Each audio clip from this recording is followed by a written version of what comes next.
कैसे हो दोस्तों, मैं हूँ रॉन। तो दोस्तों, जब मैं पढ़ाई कर रहा था, जब मैं फाइनल ईयर पे था, तो मैंने डिसाइड किया था कि मुझे एंटरप्रेन्योर बनना है। मैं अलग अलग बुक्स पढ़ रहा था, अलग अलग वीडियोस देखता था यूट्यूब पर। तो इसलिए मैंने डिसाइड किया था कि मुझे फाइनेंशियल फ्रीडम के लिए मुझे एंटरप्रेन्योर ही बनना है, मुझे बिजनेस ही स्टार्ट करना है, मुझे पैसिवली इनकम जनरेट करना है। तो मैं उसी तरह ऑब्वियसली कई सारा चीज़ मैंने ट्राई किया, जैसे कि affiliate marketing, drop shipping, trading, कई सारा चीज़ मैं ट्राई किया। और उसके बाद मुझे पता चला कि मुझे ऐसा बिज़नेस करना है जो मैं लॉन्ग टर्म तक कर सकता हूँ और मुझे एक कंट्रोल रह सके, उसमें एक कैलकुलेटेड रिस्क रह सके। और तो इसीलिए मुझे ई कॉमर्स के बारे में पता चला, अमेज़ॉन FBA के बारे में पता चला। और उस वक्त जो भी मैं वीडियोस देख रहा था, ज़्यादातर US मार्केट प्लेस, फॉरेनर्स का वीडियोस देखता था। और इंडिया में जो भी ई कॉमर्स के वीडियोस बनाते थे, वो ऊपर ऊपर से बनाते थे, ज़्यादा इन्फॉर्मेटिव नहीं था। तो मुझे लग रहा था कि मुझे अर्ली बर्ड का एडवांटेज मिलेगा अगर मैं इंडिया में स्टार्ट करूं। और ई कॉमर्स तो ऐसा चीज़ है, ईयर टू ईयर ग्रो होता है। तो उस वक्त मैंने स्पेशली इंडिया का मार्केट प्लेस मैंने कंसिडर किया था। और इंडिया में पॉपुलेशन भी ज़्यादा है और ज़्यादातर इंटरनेट ज़्यादा लोग यूज़ नहीं करते हैं। और उसमें भी ई कॉमर्स सेल्स कम ही लोग यूज़ करते हैं पॉपुलेशन को अगर हम कंसिडर करें तो। यंगर जनरेशन लोग ही ज़्यादा अमेज़ॉन को इस्तेमाल करते हैं और ओल्डर जनरेशन ऑफलाइन स्टोर्स को ही प्रेफर करते हैं। मुझे पता था कि मुझे ई कॉमर्स ही करना चाहिए। तो आप में से कई सारा लोग भी स्टूडेंट हो सकते हैं, आप पेरेंट्स हो सकते हैं, या आप जॉब पे जा रहे हैं, आपको पैसिव इनकम जनरेट करना है, आपको ई कॉमर्स के बारे में पता चल चुका होगा, अमेज़ॉन FBA के बारे में। तो इस वीडियो में मैं सिंपल तरीके से एक्सप्लेन करता हूँ। तो मैंने 2018 में मेरा बिज़नेस स्टार्ट किया था और अभी लगभग 3 साल हो चुका है। और मैंने 30+ सक्सेसफुल प्रोडक्ट भी लॉन्च किया है और 7 फिगर का रेवेन्यू भी मैंने जनरेट किया है। तो उसी नॉलेज और एक्सपीरियंस से मैं इस वीडियो बना रहा हूँ। मैं सिंपल तरीके से ब्रीफली एक्सप्लेन करूँगा। तो बेसिकली अमेज़ॉन FBA का प्रोसेस क्या है कि जिस तरह नाम है FBA, फुलफिलमेंट बाय अमेज़ॉन। तो आप फिजिकल प्रोडक्ट सेल कर रहे हैं, तो जो भी आप प्रोडक्ट सेल कर रहे हैं अमेज़ॉन के प्लेटफॉर्म के थ्रू, तो उस प्रोडक्ट जब आपकी कस्टमर ऑर्डर करेंगे तो आपको उस प्रोडक्ट का पैकेजिंग करके कस्टमर तक पहुंचाने का ज़रूरत नहीं है। वो काम भी, एक्स्ट्रा काम भी रहता है और आपको वो रिस्क भी रहता है। तो वो काम अमेज़ॉन FBA अमेज़ॉन करते हैं। अमेज़ॉन का अलग अलग वेयर हाउसेस है इंडिया में, और एक्चुअली हमारा जो स्टेट है कर्नाटका में, यहाँ अभी 3 वेयर हाउसेस है करंटली, BLR5, BLR7 और BLR8। तो कई सारा year to year warehouses expand हो रहा है। कई सारा स्टेट में अभी वेयर हाउसेस हो चुका है। तो उस वेयर हाउस में हमारा प्रोडक्ट हम स्टोर करते हैं। जब भी हमारे प्रोडक्ट के लिए सेल आएगा, कस्टमर्स ऑर्डर करेंगे, तो अमेज़ॉन वहाँ से शिप करेंगे। जो प्राइस हम रखते हैं उसको कलेक्ट करके, उनका जो प्राइस रहता है, शिपिंग कॉस्ट हुआ हो, रेफरल हुआ हो, तो उसको कट करके हमारा जो प्रोसीड्स है हमको देते हैं बैंक अकाउंट में। यूजुअली वीकली पे आउट्स रहता है अगर आप बिगिनर है तो। अगर आप अच्छा रेवेन्यू कर रहे हैं तो वो 24 आवर्स का डिस्बर्समेंट भी ऑप्शन है। तो उस तरह है, वीकली आपको पे आउट्स मिलता है, यूजुअली हर ट्यूसडे को रहता है। तो वो सिंपल मैंने सिंपल तरीके से एक्सप्लेन किया है FBA का प्रोसेस। आप में से कई सारे लोगों को बता भी रह सकता है। पर अमेज़ॉन FBA में सक्सेसफुली अगर आपको करना है तो 3 स्टेप्स आपको सही तरीके से एग्जीक्यूट करना है। क्योंकि ऑनलाइन बिजनेस है, ऑब्वियसली कई सारे लोग सेलर अकाउंट ओपन कर सकते हैं। अगर आप देखते हैं तो एक सिंगल डे में 5000 to 6000 सेलर अकाउंट्स ओपन होते हैं, क्योंकि बैरियर ऑफ एंट्री बहुत ही कम है। लोग यूट्यूब पर गूगल से अकाउंट रजिस्ट्रेशन का प्रोसेस तो सीख सकते हैं। मेन स्टेप्स जो मैं अभी कह रहा हूँ, सही तरीके से एग्जीक्यूट करना बहुत ही इंपॉर्टेंट रहता है। सबसे पहला है प्रोडक्ट रिसर्च, और दूसरा है प्रोडक्ट के लिए सही मैन्युफैक्चर को सोर्स करना एज ए प्राइवेट लेबलर, और थर्ड है प्रोडक्ट को सही तरीके से फर्स्ट पेज पे लाना है। आपको सही तरीके से रैंक करना होता है प्रोडक्ट को। तो पहला स्टेप है प्रोडक्ट रिसर्च, पर उससे पहले आपको अकाउंट रजिस्ट्रेशन भी करना चाहिए। तो आपके पास, अगर आप इंडियन सिटीजन हैं, तो आपके पास पैन कार्ड आपको रहना चाहिए, एड्रेस प्रूफ और ID प्रूफ। तो ये 3 डॉक्यूमेंट्स, और आपके पास ऑब्वियसली डिवाइस रहना चाहिए और इंटरनेट कनेक्शन रहना चाहिए। तो आप कहीं से भी आपका बिजनेस मैनेज कर सकते हैं। आपको कहीं पर भी आपका फिजिकल प्रेजेंस ज़रूरत नहीं पड़ता है अमेज़ॉन FBA करने के लिए। तो आप कहीं पर भी रह के, अगर आपके पास इंटरनेट कनेक्शन है, तो आपका बिजनेस मैनेज कर सकते हैं और स्टार्ट भी कर सकते हैं। तो एक सबसे बड़ा एडवांटेज है, और आपका टाइम इन्वेस्टमेंट भी ज़्यादा नहीं रहता है। तो इसीलिए ज़्यादा लोग जो जॉब पे जा रहे होंगे, तो एक्चुअली मेरा कई सारा स्टूडेंट्स है जो जॉब के साथ अमेज़ॉन FBA स्टार्ट कर चुके हैं, और अगर उनका रेवेन्यू ज़्यादा इंक्रीज़ हो चुका है, कई सारा प्रोडक्ट उन्होंने लॉन्च किया है, तो वो जॉब क्विट करके मतलब फुल टाइम एंटरप्रेन्योरशिप भी कर रहे हैं। तो सबसे पहला स्टेप पे आता हूँ मैं, प्रोडक्ट रिसर्च। तो आपने कहीं सारा बार सुना होगा, तो आपको हाई डिमांड और लो कंपटीशन प्रोडक्ट पिक करना है। इसका मतलब क्या है कि हाई डिमांड मतलब जो प्रोडक्ट ज़्यादा सेल होता है उस तरह प्रोडक्ट को पिक करना है। इसका मतलब ये नहीं कि आपको ज़्यादा मतलब सेल होने वाला प्रोडक्ट भी आपको नहीं पिक करना है।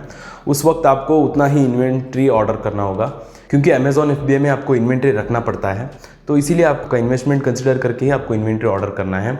तो समझ लीजिए एक प्रोडक्ट है, मतलब उसके लिए 1000 यूनिट्स मतलब वो सेल हो रहा है पर मंथ के लिए, तो आपको 1000 यूनिट्स ऑर्डर करना होगा। तो ऑब्वियसली बिगिनर्स मतलब कैलकुलेटेड रिस्क लेते हैं, कम इन्वेस्टमेंट से स्टार्ट करते हैं, तो उस वक्त वो प्रोडक्ट आपको सही नहीं रहेगा।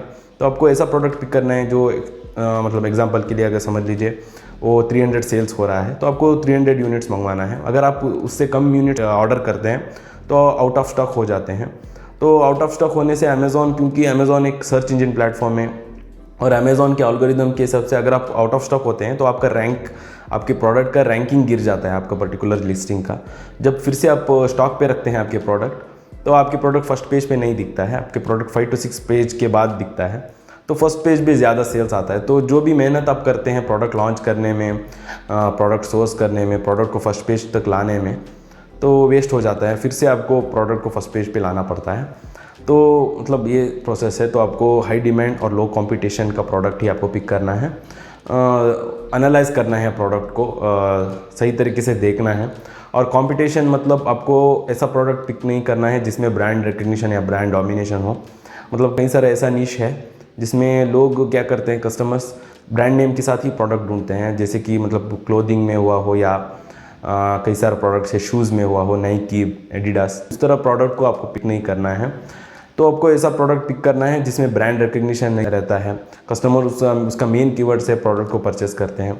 और आपको रिव्यूज़ देखना है, तो मेन उस प्रोडक्ट का मेन कीवर्ड का फर्स्ट पेज में कैसा रिव्यूज़ है। अगर ज़्यादा रिव्यूज़ है तो ऑब्वियसली आप जब प्रोडक्ट लॉन्च करते हैं आपके पास कम रिव्यूज़ रहेगा, तो आपको मतलब लोग हमेशा कंपेयर करते हैं। अगर आपके रिव्यूज़ कम हैं तो आपके प्रोडक्ट फर्स्ट पेज पे नहीं टिक सकता है। तो आपको रिव्यूज़ भी देखना पड़ता है, बाकी कॉम्पिटिटर्स का लिस्टिंग कैसा है, कंपटीशन मतलब कैसा है, वो देखना पड़ता है।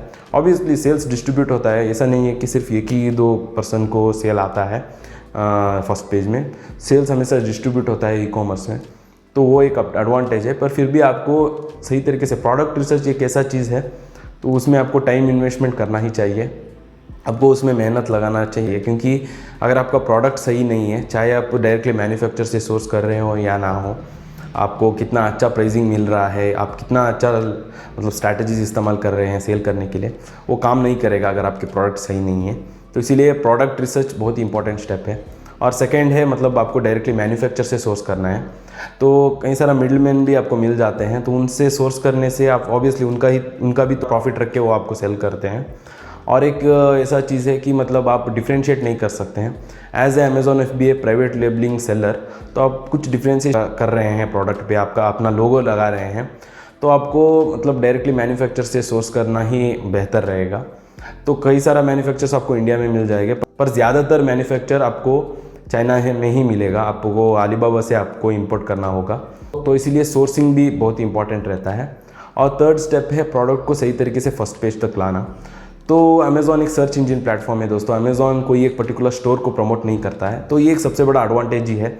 अगर अमेज़ॉन कोई एक स्टोर को प्रमोट कर रहा होता तो हम जैसा बिगिनर्स मतलब थर्ड पार्टी सेलर्स को अपॉर्चुनिटी नहीं रहता अमेज़ॉन पर अमेज़ॉन में क्या होता है कि कस्टमर जाते हैं और उस प्लेटफॉर्म के सर्च बार पर जो उनको चाहिए वो टाइप करके प्रोडक्ट को परचेस करते हैं। इसी पॉइंट को हमको कैपिटलाइज करना पड़ता है।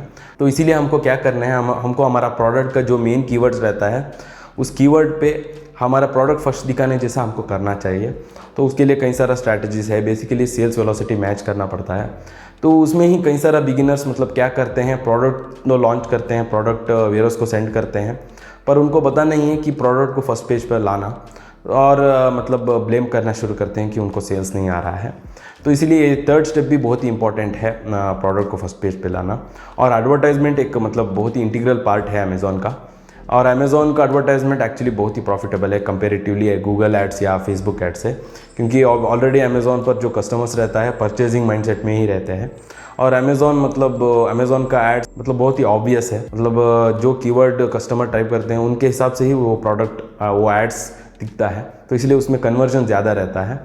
और अमेज़ॉन पर कोई भी अगर आप सक्सेसफुल प्रोडक्ट अगर आप कंसिडर करते हैं, तो मेरा भी जितना भी प्रोडक्ट्स है तो अब मतलब एक 70 to 80% ऑर्गेनिक सेल्स आता है, मतलब ऐसे ही सेल्स, मतलब जो कस्टमर सर्च बार पर टाइप करके प्रोडक्ट को ख़रीदना, तो उसको हम ऑर्गेनिक सेल्स कहते हैं। पर 20 to 30% एडवर्टाइजमेंट सेल्स आता है, मतलब एडवर्टाइजमेंट से आपको उतना सेल्स आता है, तो इसीलिए एडवर्टाइजमेंट आपको हमेशा रन करना ही चाहिए, तो वो बहुत ही प्रॉफिटेबल है। और एडवर्टाइजमेंट हमेशा एक ट्रायल एंड एरर मेथड है। तो मैंने लगभग सारे टॉपिक के ऊपर मैंने वीडियोस बना रखा है। मैंने legal and taxation, Amazon FBA और माइंडसेट एंटरप्रेन्योरशिप का, तो मैंने 3 अलग अलग प्लेलिस्ट भी बना रखा है। तो और मेरा जितना भी स्टूडेंट्स है उनका टेस्टिमोनियल्स का भी मैंने अलग प्लेलिस्ट बना रखा है। तो मेरा मेंटरशिप प्रोग्राम भी है दोस्तों, अगर आप अमेज़ॉन FBA करना चाहते हैं, बेसिकली आपको trial and error method avoid करना है, तो आपको प्रूवन मेथड्स चाहिए और पर्सनल मेंटरशिप भी चाहिए, तो मेरा मेंटरशिप प्रोग्राम आप ज्वाइन हो सकते हैं। तो उसमें आपको कोई भी प्रायर रजिस्ट्रेशन की ज़रूरत नहीं है, प्रायर नॉलेज का भी। तो अकाउंट रजिस्ट्रेशन से लेकर प्रोडक्ट रिसर्च, प्रोडक्ट के लिए मैन्युफैक्चर ढूंढना, प्रोडक्ट को फर्स्ट पेज पे लाना, जो स्ट्रैटेजीज मैं खुद अपने बिजनेस में यूज़ करता हूँ, तो उसको मैंने शेयर किया है। और मेंटरशिप में आप डायरेक्टली मुझसे चैट कर सकते हैं, कॉल शेड्यूल कर सकते हैं, तो आपको डिस्क्रिप्शन में पहला लिंक में मिल जाएगा। और इसी तरह जुड़े रहे दोस्तों, मैं आपके साथ और भी ई-कॉमर्स का नॉलेज और एक्सपीरियंस शेयर करता रहूँगा। तो बस धन्यवाद दोस्तों, फिर मिलेंगे।